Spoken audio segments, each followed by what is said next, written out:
We have 8 hands. The long hand shows the day of the year on the outer ring. The other ones show the place in the sky of the moon, the sun, and the 5 planets that the ancients knew about. The sea keeps secrets, even when it gives something back. A corroded lump of bronze can still change what we think we know. Some artifacts feel out of place in their own time.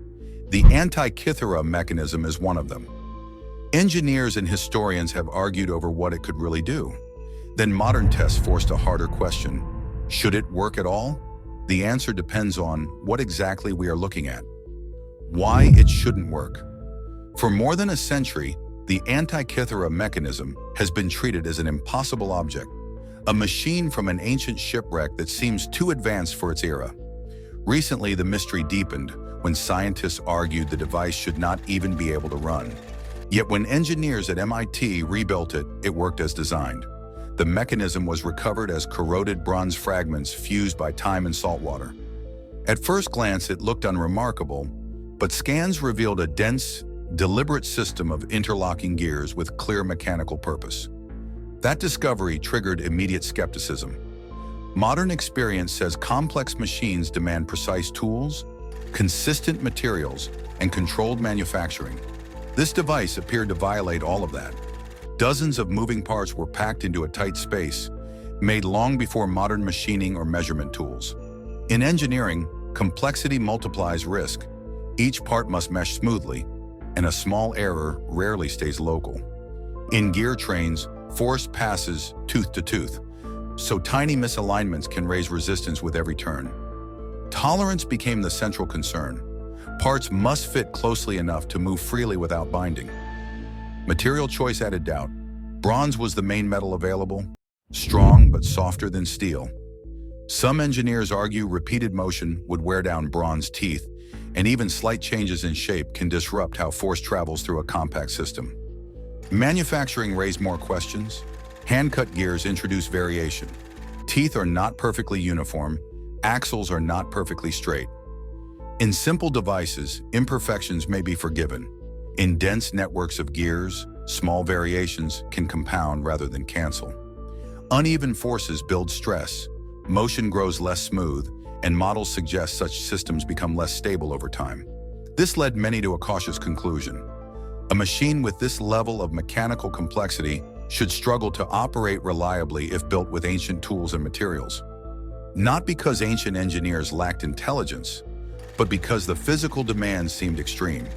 Yet that skepticism rests on a key unknown. Before judging whether the machine could survive long-term use, one question matters most. What was it built to do? What it was built for? The Antikythera Mechanism was not designed for rough estimates or symbolic display. It was built to produce specific predictions tied to real movements in the sky. And inside, the real complexity begins. A network of interlocking bronze gears drove the front display.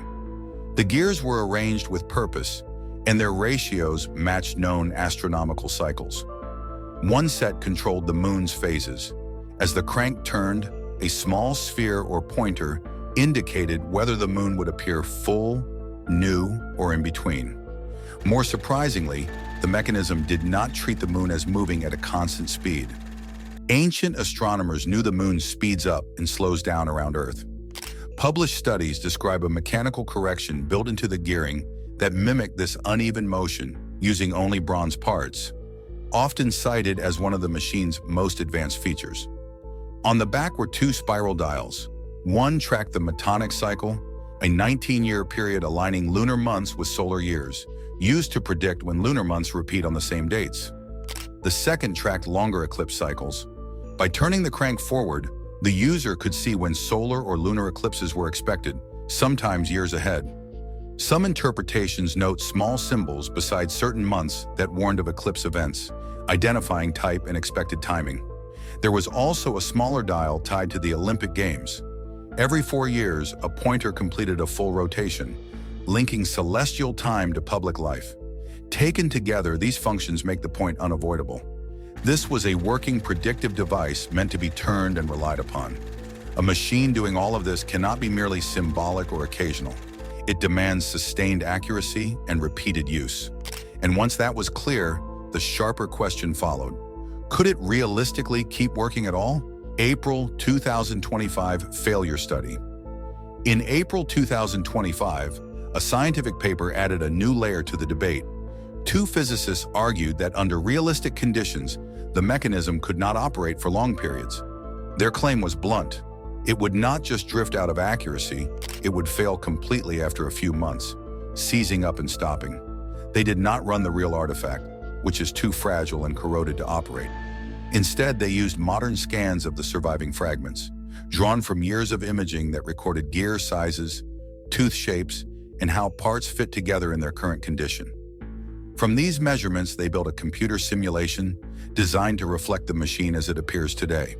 The model included irregularities visible in the fragments, such as uneven teeth and small misalignments. The researchers treated these as normal results of ancient manufacturing, rather than later damage.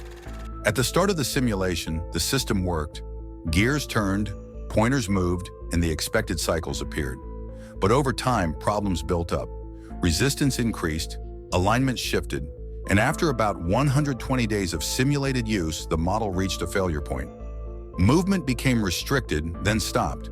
According to the paper, this failure was unavoidable and not due to misuse, neglect, or poor maintenance. Even under careful conditions, they argued, the design could not support extended operation if the simulation accurately reflected reality. The response was immediate. Historians and engineers questioned what this meant. If the mechanism could not run reliably, its purpose would have to be reconsidered, perhaps as demonstration rather than practical tool. But all of these conclusions rested on one assumption, that measurements from a 2,000-year-old wreck accurately represent how the machine was originally built. That assumption soon became the center of the debate, studying a shipwreck. By this stage, the conflict was direct. Physical replicas had shown the design could function smoothly, yet simulations based on the original fragments predicted failure. Researchers looked past models and replica and back to the object itself. The Antikythera mechanism we study today is not a working machine. It is a wreck that spent centuries on the sea floor, exposed to conditions no precision device was meant to endure. Marine archaeologists report that this fact complicates every conclusion drawn from its remains.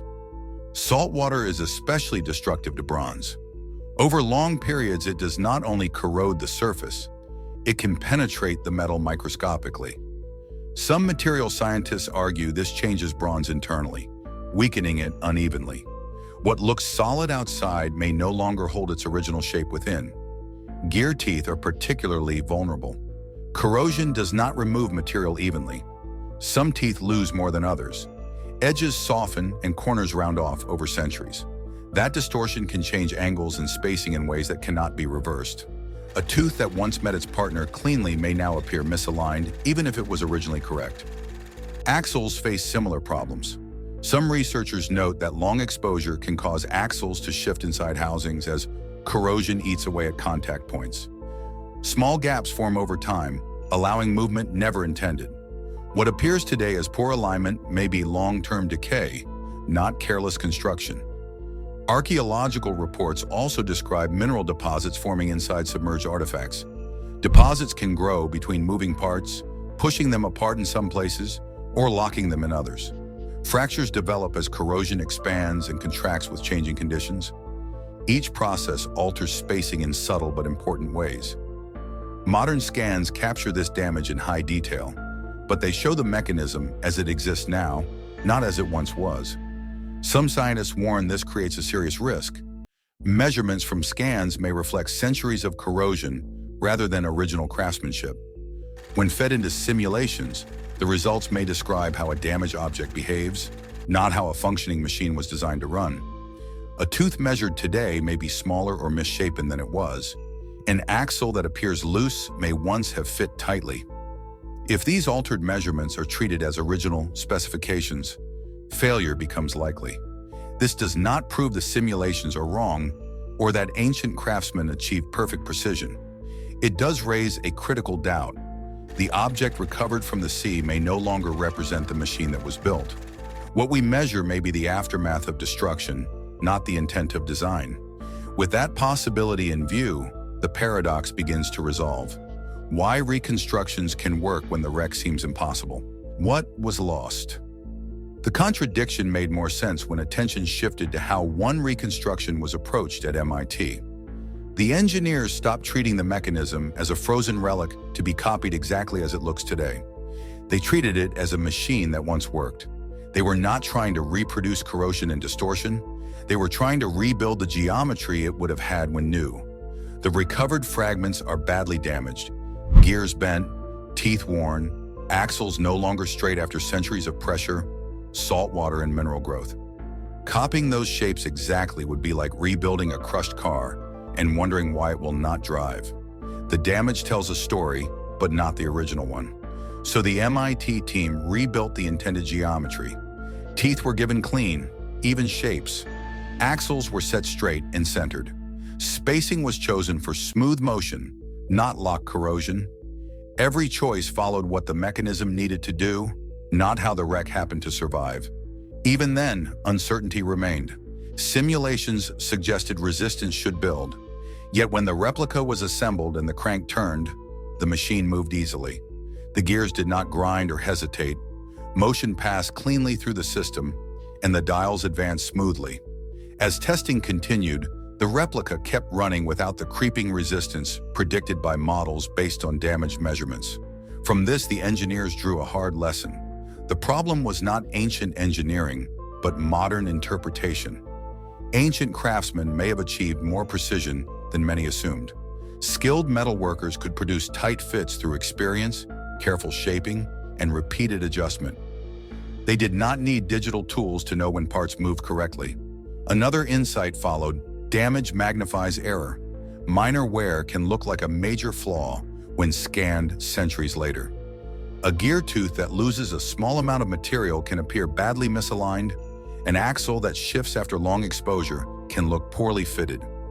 Treat those distortions as original features, and failure becomes almost guaranteed.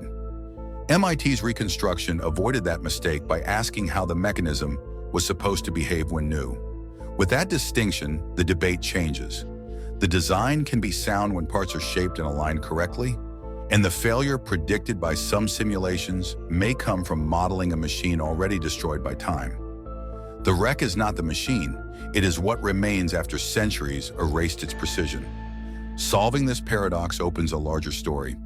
If the mechanism could work as designed, it likely did not appear suddenly or in isolation.